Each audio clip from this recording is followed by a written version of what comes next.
새벽 2시 서울대병원 중환자실. CCTV에 한 남자가 찍혔다. 65세 조민수. 그는 아내 이수진의 병실로 들어갔다. 수진은 교통사고로 3개월째 식물인간 상태였다. 뇌사는 아니었지만 의식불명이었다. 인공호흡기로 겨우 숨을 쉬고 있었다. 민수는 아내의 손을 잡았다. 여보, 미안해. 더 이상은 못 보겠어. 당신이 이렇게 누워있는 걸. 그는 천천히 인공호흡기 스위치에 손을 뻗었다. 망설였다. 눈물이 흘렀다. 그리고 결국 스위치를 껐다. 알람이 울렸다. 간호사들이 달려왔다. 하지만 민수는 간호사들을 막아섰다. 제발 그냥 두세요. 제 아내예요. 더 이상 고통받게 할 수 없어요. 간호사들은 당황했다. 의사가 달려와 다시 인공호흡기를 켰다. 하지만 이미 늦었다. 수지는 그날 새벽 사망했다. 민수는 바닥에 주저앉아 울었다. 경찰이 출동했다. 병원 측이 신고한 것이었다. 환자 보호자가 인공호흡기를 임의로 끈 사건. 형사는 민수를 조사했다. 왜 그런 짓을 했습니까? 민수는 눈물을 흘리며 대답했다. 아내가 3개월 동안 고통받았어요. 의사는 회복 가능성이 거의 없다고 했어요. 저는 아내를 사랑해요. 그래서 놓아주고 싶었어요. 형사는 한숨을 쉬었다. 이해는 합니다만 이건 살인입니다. 민수는 긴급 체포됐다. 뉴스가 보도됐다. 식물인간 아내의 인공호흡기를 끈 남편. 여론은 둘로 갈렸다. 어떤 사람들은 민수를 이해했다. 사랑하는 사람의 고통을 끝내주고 싶었을 거라고. 하지만 어떤 사람들은 비난했다. 그래도 살인은 살인이라고. 민수의 아들 조석현은 충격을 받았다. 아버지가 어머니를 죽였다니. 석현은 아버지 면회를 갔다. 아버지 왜 그러셨어요? 저한테 상의라도 하셨어야죠. 민수는 고개를 숙였다. 미안하다. 너한테 짐을 주고 싶지 않았어. 장례를 치른 후 석현은 어머니 유품을 정리했다. 그런데 뭔가 이상한 서류를 발견했다. 생명보험 증서였다. 어머니 명의로 된 보험이 3개나 있었다. 총 보험금이 15억이었다. 어머니가 이렇게 큰 보험을 들었나? 보험 가입 날짜를 확인했다. 모두 1년 전이었다. 교통사고 나기 3개월 전이었다. 수익자는 모두 아버지 민수였다. 석현은 불안했다. 혹시 아버지가 보험금 때문에? 아니야, 설마. 석현은 고개를 저었다. 하지만 의심은 지워지지 않았다.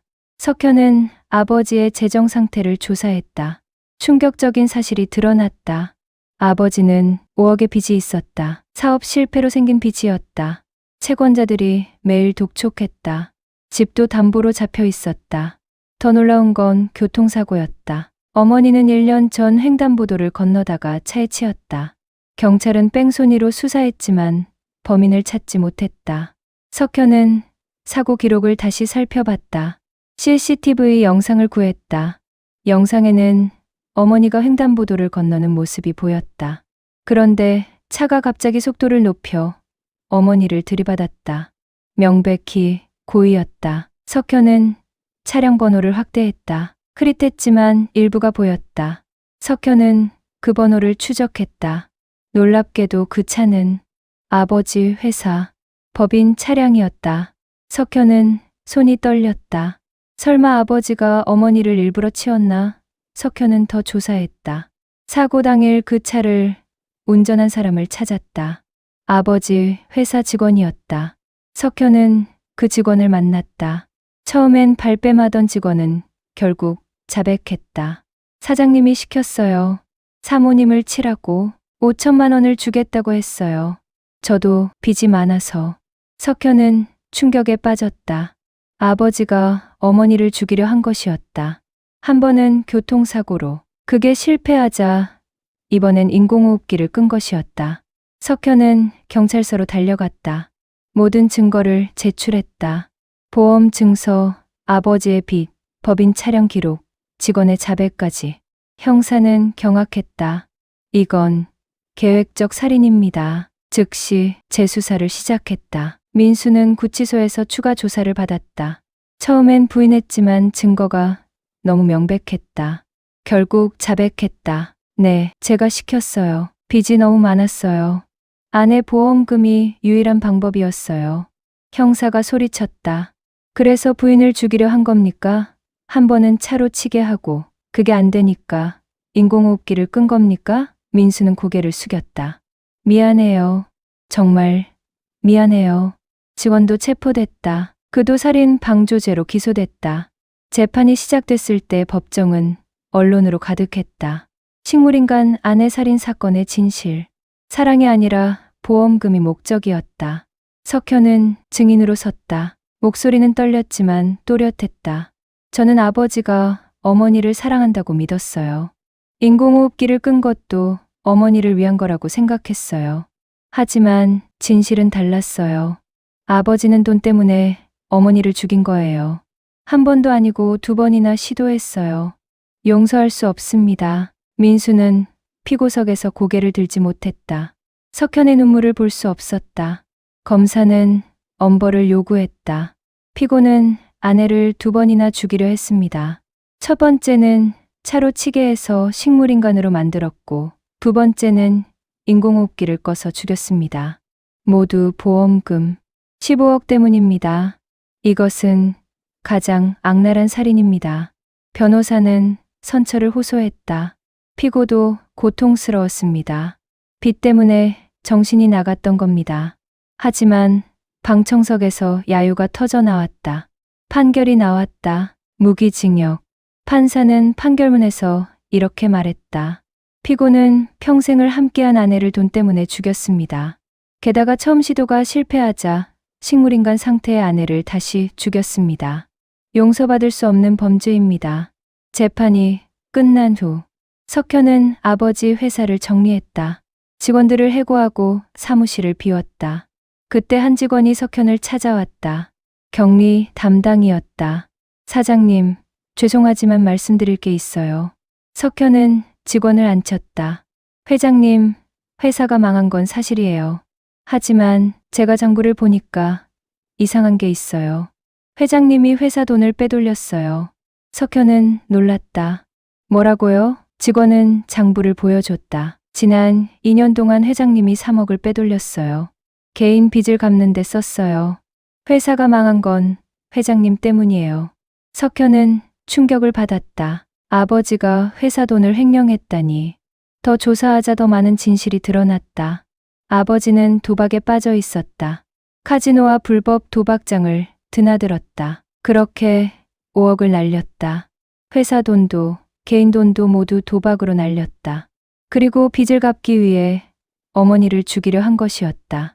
석현은 구치소로 아버지를 찾아갔다. 유리 너머로 민수가 앉았다. 석현은 차갑게 말했다. 아버지, 회사 장부 봤어요. 아버지가 회사 돈 3억 빼돌린 거 알아요. 도박에 다 쓴 거죠? 민수는 얼굴이 창백해졌다. 그걸 어떻게? 석현은 계속 말했다. 아버지는 사업 실패가 아니에요. 도박꾼이에요. 그리고 그 빚을 갚기 위해 어머니를 죽인 거예요. 어머니는 평생 아버지 믿고 살았어요. 아버지 뒷바라지하느라 자기 인생도 포기했어요. 그런 어머니를 죽였어요. 민수는 눈물을 흘렸다. 미안하다. 정말 미안하다. 석현은 일어섰다. 다시는 안 올 겁니다. 저한테 아버지는 없어요. 석현은 뒤돌아보지 않고 나갔다. 민수는 유리창에 손을 대고 울었다. 1년 후 석현은 어머니 추모 재단을 만들었다. 가정폭력과 가족 범죄 피해자를 돕는 재단이었다. 어머니가 받은 보험금 15억을 모두 기부했다. 그 돈은 아버지가 원했던 돈이었다. 석현은 그 돈을 의미 있게 쓰고 싶었다. 재단 개소식 날 많은 사람이 찾아왔다. 가족에게 피해를 입은 사람들이었다. 한 여성이 석현에게 말했다. 저도 남편한테 보험금 노린 살해 위협을 받았어요. 이 재단 덕분에 법적 도움을 받았어요. 감사합니다. 석현은 고개를 끄덕였다. 어머니가 계셨다면 이런 일을 하셨을 거예요. 제가 어머니 대신하는 거예요. 석현은 결혼도 했다. 아내는 석현의 아픔을 이해해주는 사람이었다. 당신 어머니처럼 현명한 여성이 되고 싶어요. 아내가 말했다. 석현은 아내의 손을 잡았다. 고마워. 어느 날 석현은 어머니 산소를 찾았다. 묘비 앞에 꽃을 놓으며 말했다. 어머니, 제가 어머니 이름으로 재단을 만들었어요. 많은 사람들이 도움받고 있어요. 어머니가 자랑스러워하실 거예요.